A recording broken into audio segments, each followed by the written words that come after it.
The Donald Trump administration agreed to release all the files related to JFK. There's an account AP from New York on Twitter. I've heard this joke before. He reminded me of it. A John F. Kennedy conspiracy theorist dies and arrives in heaven. God is there to receive him. Welcome, God says. You're allowed to ask me one question. Now that you've arrived, I will answer this honestly. Without hesitation, the conspiracy theorist asks, who really shot John F. Kennedy? God replies, Lee Harvey Oswald shot him from the 6th floor of the Texas School Book Depository. There were no accomplices. He acted alone. The conspiracy theorist pauses for a moment and says, damn, this goes higher than I thought it did. Last week, no, what was it, 2 weeks ago, 3 weeks ago? Pam Bondi released the Epstein files. And what Pam Bondi released were documents that had previously been released. And you had a bunch of people who showed up at the White House and then posed for photos smiling. They were holding up the binders of the documents. It is not a coincidence to me that many of the very same people who participated in that clown show have been circulating a document overnight that purports to claim the CIA was responsible for the JFK assassination because one guy who had worked there, who ultimately committed suicide, allegedly committed suicide, went to some people and told them that he was aware of high-ranking people in the CIA had collaborated to assassinate John F. Kennedy. What they did not produce for you is all 7 pages of that report, and I know the 7-8 pages exist because the document that they circulated last night was like the Epstein stuff, old news that had come out about a decade ago, in which the conclusion was the person was suffering from mental illness and delusions of paranoia, among other things, and ultimately he did wind up taking his life, convinced that other people were out to get him. It was a sad tale of Mr. Underhill. There are people who are convinced we did not land on the moon. Now, this one's interesting to me, especially because, you know, we actually have now flown missions very close to the moon and have actually obtained photos where you can see the lander down on the moon's surface. You can't see it with the telescope because of the way the optics work from Earth. But if you fly low over the moon, as some of the orbiters have, you can actually see, you can't see down to the footprints, but you can actually make out the moon lander. But people are convinced we did not land on the moon. And I can't convince you, if you're a conspiracy theorist, I can't convince you. And I'm not 100% sure Lee Harvey Oswald acted alone. I do think there probably was not a shooter in the bushes. I think it was Lee Harvey Oswald, but I do kind of think there were probably other people, but I don't know. I know Don Rumsfeld. Don Rumsfeld, God rest his soul, was working for the Warren Commission. And Don Rumsfeld one time told me the reason he became convinced that Washington conspiracies are not real is because no one on the Warren Commission could keep a secret, and yet people are convinced they sealed up some conspiracy theory to avoid telling the truth to Americans.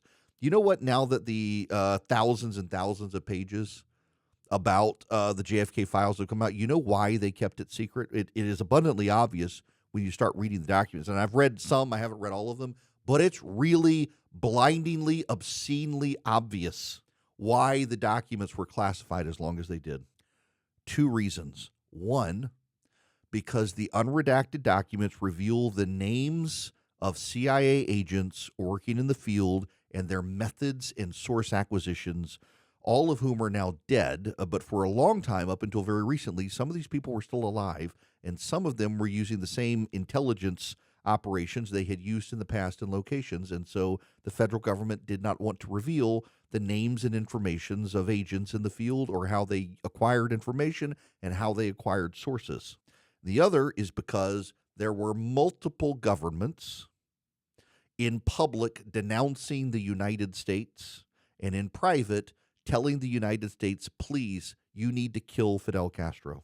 Multiple South and Central American governmental leaders were in back channels to the United States urging them to murder Fidel Castro, to assassinate him, while we're publicly denouncing the United States and pledging to stand in solidarity with Fidel Castro, who himself, it turns out, was trying to build a massive army to go into Central and South America to create other Cubas. And these governmental leaders were fearful of Fidel Castro, wanted to stay in his good graces, but were privately telling the United States, you've got to assassinate this guy. That is why the bulk of the information was kept secret.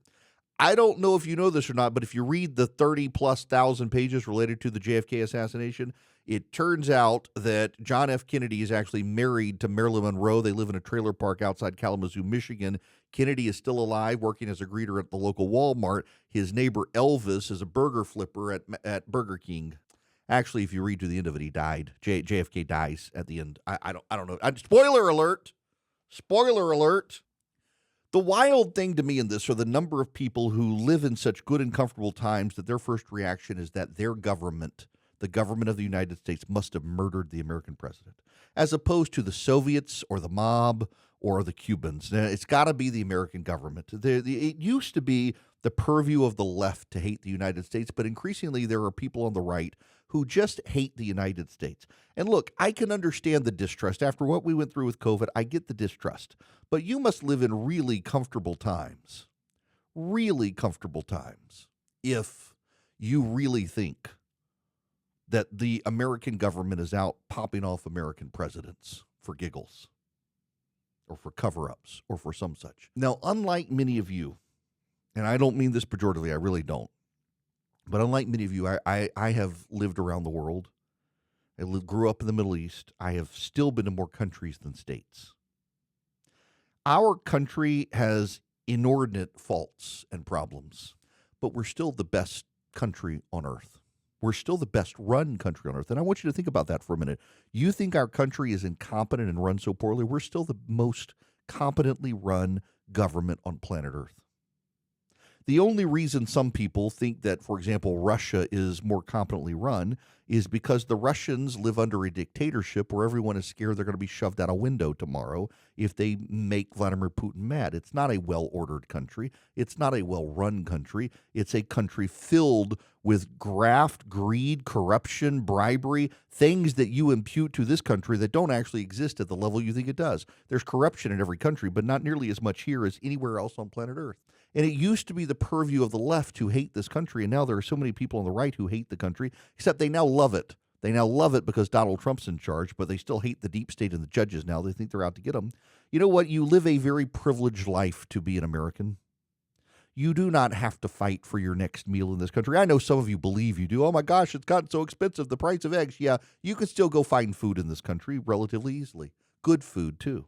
Most of you still have shelter. The vast majority of you listening right now, you got a home or an apartment. You probably got a car. If not, you probably have easy access to transportation. You certainly have access to food. Even the poorest Americans live demographically within the Mississippi Delta and Appalachia. And they still make more money than something like 70% of the people on planet Earth. But yet, because we haven't been in a war for some time, of global war against major powers. Yes, the war on terror, but against other nations. We haven't been in a war against other nations for some time. We haven't had hard times. We haven't had a depression. We've grown soft and complacent enough where we can now hate our neighbors who disagree with us politically on both sides of the aisle, hate our neighbors.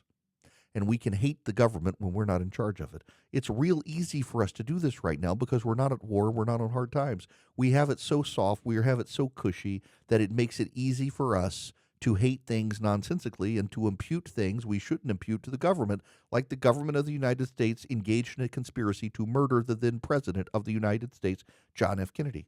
And the reaction of some is to first blame the government instead of blaming the Cubans or the Soviets, or even to acknowledge that Lee Harvey Oswald might have acted by himself. And there was a level of incompetence in the government in dealing with the security of the president, but not a level of maliciousness. Too many people wish to impute maliciousness to what actually is rank incompetence. And that's probably the number one problem of conspiracy theorists, is that they confuse incompetence for malice. We should never impute malice when incompetence can explain it. All I got to tell you is I love the United States, and I love the American people. I got a lot of people these days on both sides of the aisle, frankly, who hate me because I refuse to affirm their beliefs. I don't want to tell them what they think is true when I know it's not true, and they hate me that I must be lying to them because they just know it's true. But I still love them. We're an awesome country. We are an awesome people. We're a good people. We're a great nation because we're good people. But the soft, good economic times we've had for several decades now and the relative peace we have had has allowed us to be able to turn inward and allow our comfort to metastasize into a cancer that is eating and consuming this country, where we start hating each other because of our different political beliefs, and we don't trust the nation, and we're convinced in shadowy conspiracies because we need to be entertained, and the conspiracy theory entertains us. It placates our desire to make the complex simple and to make the simple complex. Sometimes I know it's hard to believe, sometimes a plane just falls out of the sky. It crashes. It's not because someone was a whistleblower on there and the government shot it out of the sky. The plane just crashed. The amount of conspiracy theories after that American Airlines plane went down in the Potomac that came out from people on the left and the right, convinced that there must have been some important person on that plane that the military needed to take out by killing 3 military helicopter pilots. It was wild to see the amount of people. It drives traffic. It makes people money on social media. It's not healthy thinking. I encourage you to read the documents about the Kennedy assassination. What you will find is that there were many world leaders who were publicly denouncing the United States because they were scared of the communists and privately urging the United States to kill the communists. What you will find is that there were lots of named CIA spies in countries around the world that were working to try to figure out if there was a global conspiracy. Their sources are named, they are named, their methods and operations are named, and that's why so much of it had to be classified for so long to give those people time to die. And what you will also find is kind of a Rorschach test on whether or not you are a conspiracy theorist or you're willing to sometimes believe that there are some things that are best explained as a lone gunman, even if it scratches your senses of wonder that how could this actually happen? Well, if you understand how incompetent, not malicious the government can often be, you can often understand why. But the thing you should not do